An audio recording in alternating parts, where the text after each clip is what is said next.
Можно сказать, что фронт в Украине не двигается уже почти год, с момента, когда ВСУ освободили Херсон в ноябре 2022 года. Конечно, были локальные прорывы, как и затяжные бои за малые города. Долгое время таким пунктом оставался Бахмут. Сейчас аналогичные бои идут за Авдеевку. Сегодня 23-й день штурма, развалин этого пригорода Донецка. Судя по всему, российская армия пытается взять его любой ценой, чтобы продемонстрировать отсутствие результатов наступления ВСУ. Мол, за 4 месяца они освободили 10 сел, но потеряли свой крупнейший оборонительный центр на фронте у Донецка.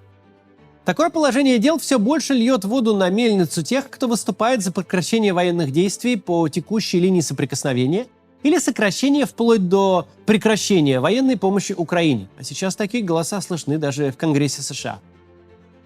В самом начале войны украинская армия поразила всех, когда смогла сдержать вторжение, а позже вернуть половину оккупированных территорий. Закономерно, что в начале этого года ожидания были высоки. Все, от частных военных экспертов до обозревателей крупных мировых СМИ, рассуждали о готовящемся наступлении Украины, и предполагалось, что ВСУ выйдут к Крыму или к Азовскому морю. Но ожидания не оправдались. В результате наступления на линию Суровикина ВСУ окончательно завязли в минных полях на южном направлении. Примерно ту же картину мы наблюдаем и на других участках фронта. Не исключено, что за грядущую зиму Россия сможет вырыть еще какую-нибудь оборонительную линию на востоке и еще основательнее закрепиться на оккупированных территориях, усилив переговорные позиции Кремля. А вероятность переговоров, в свою очередь, вырастет в разы, если ВСУ не смогут показать никакого успеха в военной кампании 2024 года. Сейчас о том, какая она может быть, почти не говорят. И не только потому, что внимание переключилось на Израиль, но еще и потому, что сказать, как можно расконсервировать фронт и взломать российскую линию обороны, действительно трудно. Это в прошлом году вся мировая пресса рисовала стрелки в сторону Азовского моря. Можно, мол, наступать на Мелитополь или на Бердянск. А вот что делать, когда там выросла, пожалуй, одна из самых мощных действующих линий обороны со времен Второй мировой, пока никому не известно. К тому же линии это перекрывается масштабными минными полями, десятками тысяч солдат и огромной авиационной группой. Однако Украине критически необходимо продемонстрировать хоть какой-то успех. Президент Зеленский прямо заявил, что ВСУ должны хоть по 100, хоть по 500 метров, но наступать. У решения этой задачи есть два пути. ВСУ должны либо показать какую-то новую тактику, либо атаковать с какого-то неожиданного направления. И второй сценарий, похоже, что вполне может быть. Во всяком случае, в эту сторону начали склоняться некоторые военные аналитики. В последнее время они все чаще обращают внимание на участок фронта, где за без малого 2 года ни одна из сторон так и не смогла развернуть военные действия.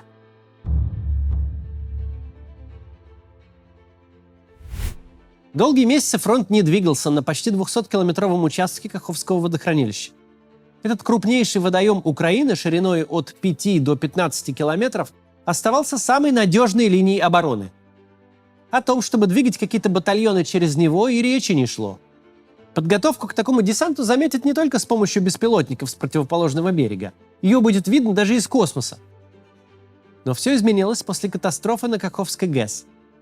После обрушения плотины водохранилища не стало, и Днепр вернулся в свои исторические берега. Сейчас на месте водохранилища фактически ровная степь, зарастающая травой и кустами.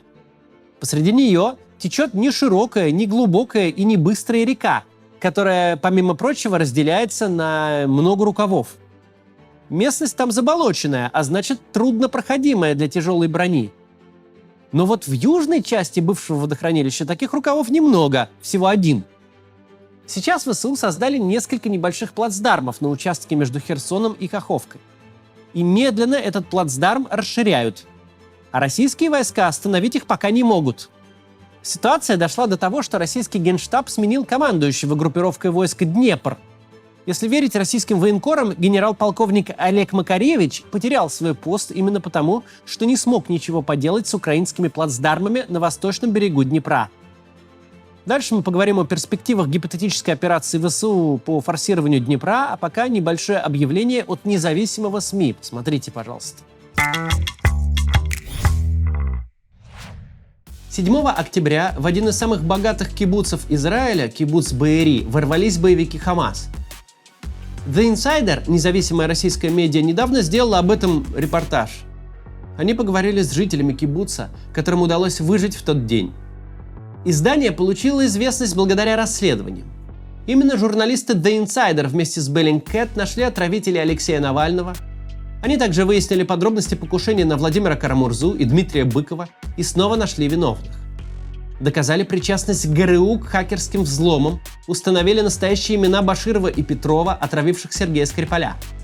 А также установили личность киллера на велосипеде, застрелившего чеченского беженца Хангашвили в Берлине.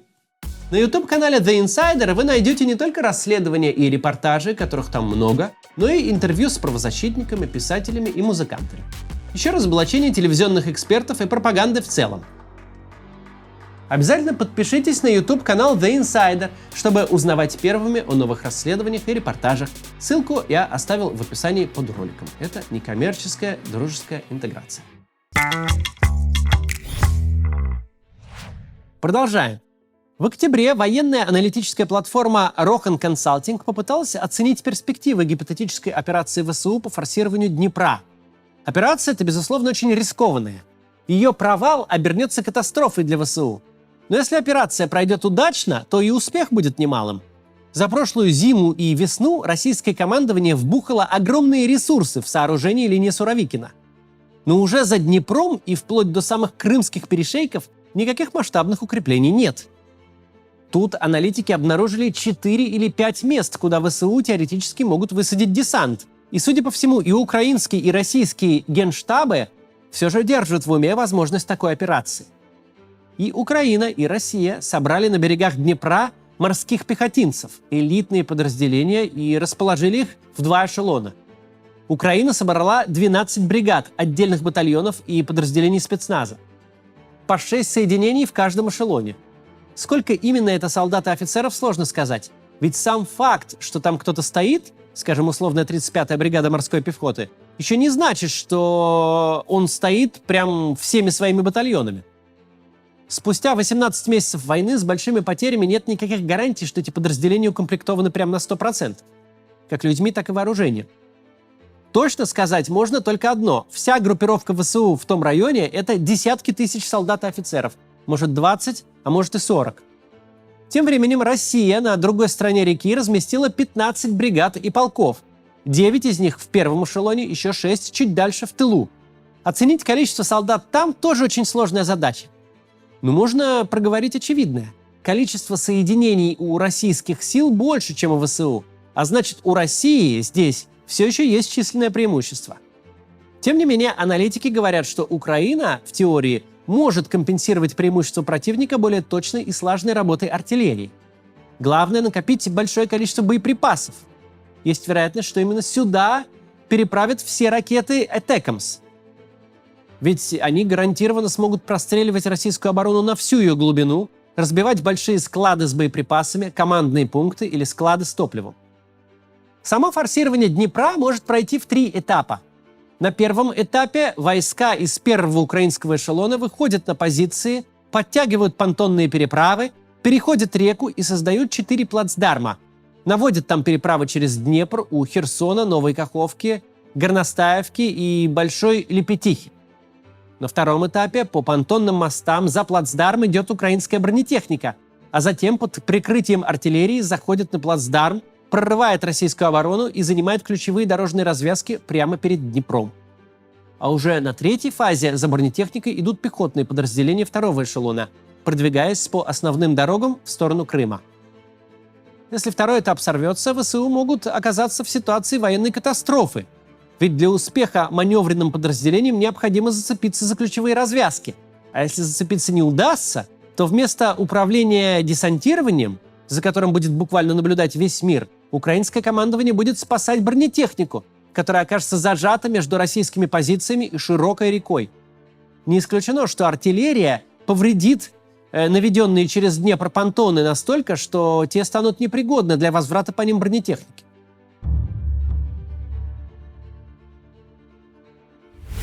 Rohan Consulting оценила вероятность такой операции как возможную.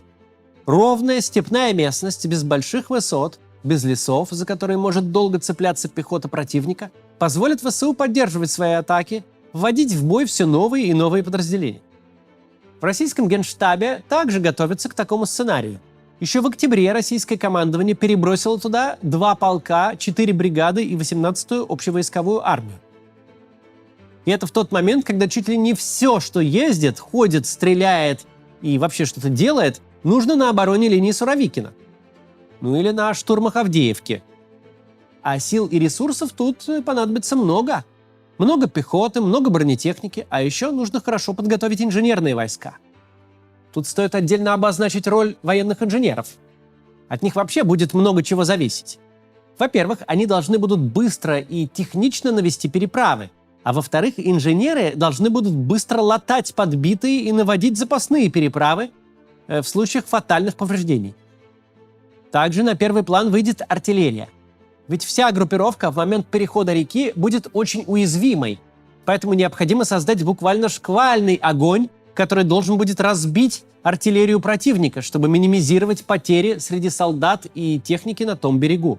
Хотя понятно, что даже при таком образе действия потери будут значительными. Помимо артиллерии, к фронту нужно стянуть ПВО, чтобы минимизировать работу российской авиации. Пока всего этого нет. Правда, небольшие плацдармы ВСУ на восточном берегу Днепра все-таки имеются. Австрийский аналитик Том Купер подробно описал, как они создавались. Процесс шел в несколько этапов и наглядно демонстрирует, какой ценой приходится завоевывать 100-другую метров. Несколько недель украинский спецназ под ударами российских дронов ходил на лодках по островам на Днепре и выбивал средства российской разведки – камеры, радары и прочее. После того, как российское командование потеряло обзор, оно стало чаще засылать своих бойцов на острова. Потому что защищать те самые радары и вести разведку нужно было уже физически, то есть людьми. После этой локальной битвы за острова в серии маленьких стычек ВСУ начали выбивать уже российские средства радиоэлектронной борьбы – РЭБ, которые мешали работать украинским беспилотникам. После того, как ВСУ разбили РЭБ, над Днепром стали свободнее летать уже дроны ВСУ. Сейчас они ищут и наводят артиллерию на операторов российских беспилотников с тепловизора.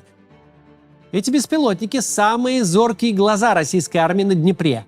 Они могут следить за передвижениями украинских солдат в долине Днепра даже ночью. Возможно, следующий шаг украинской операции – это подавление российской артиллерии.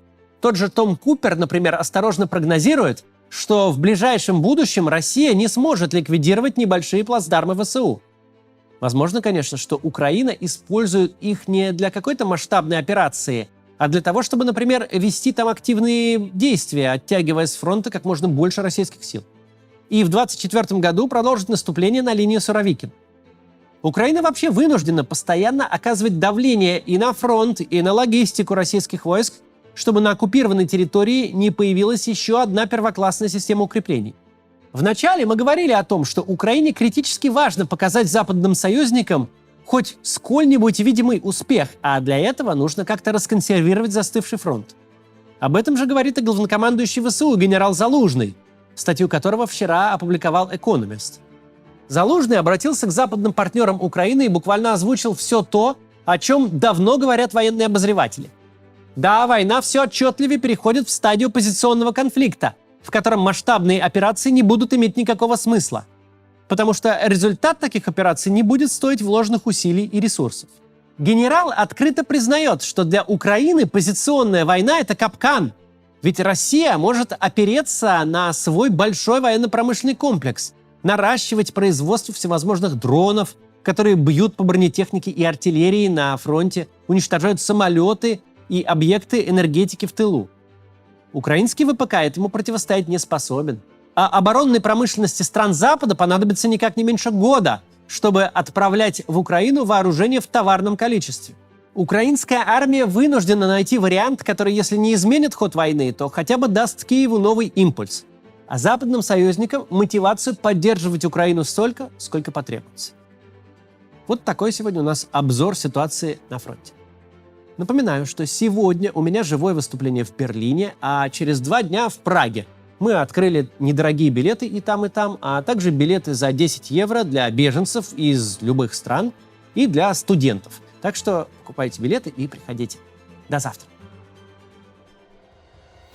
Приглашаем вас на живые выступления Максима Каца. Вы сможете увидеть закулисную жизнь канала и запись ежедневного ролика, а во время общения с залом сможете задать свой вопрос Максиму. Берлин, Прага, Лимассол, Амстердам, Вена, Тель-Авив, Цюрих, Париж, Рига и Милан. Билеты на сайте maximkatz.com.